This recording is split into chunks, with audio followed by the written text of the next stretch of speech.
روشنیوں کے شہر پیرس میں لبنانی فیشن ڈیزائنر زیاد نقاد نے خوبصورت فیشن شو کا انعقاد کیا۔ زیاد نقاد نے پیرس میں رنگوں اور جلووں کا جادو جگایا۔ خوبصورت اور منفرد فیشن شو میں فیشن، فلم اور ٹی وی کی اہم شخصیات کی بھرپور شرکت۔ پیرس کے مرکز میں خوبصورت ہال میں ایک فیشن شو کا اہتمام کیا گیا۔ اس فیشن شو میں فلم، ٹی وی اور فیشن انڈسٹری کی اہم شخصیات سمیت 600 سے زائد مہمانوں نے شرکت کی۔ معروف لبنانی فیشن ڈیزائنر زیاد نقاد نے اپنے خوبصورت، منفرد اور بیش قیمت ملبوسات پیش کیے۔ زیاد نقاد کے ڈیزائن کیے گئے ملبوسات میں مختلف رنگ، موتی، امبرائڈری اور سونے چاندی کے تار بھی استعمال کیے گئے تھے۔ زیاد نقاد کے ملبوسات خوبصورت رنگوں کا حسین امتزاج اور رنگین مجموعہ ہیں۔ نیلے رنگ سے سرخ اور سونے سے چاندی تک سیاہ نقاد کے ساتھ ملبوسات نے حاضرین کو مبہوت کر دیا۔ خوبصورت، نازک اور چنچل حسیناؤں نے جب زیاد نقاد کے خوبصورت ملبوسات زیبتن کر کے ریمپ پر کیٹ واک کی تو حاضرین دم بخود رہ گئے اور داد دیے بغیر نہ رہ سکے۔ خوبصورت اور منفرد فیشن شو کے اختتام پر معروف فیشن ڈیزائنر زیاد نقاد اور مہمانوں نے اپنے تاثرات کا اظہار ان الفاظ میں کیا۔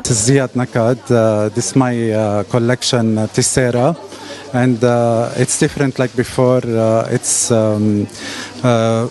look like Greek and mixed culture, and each piece is different like other.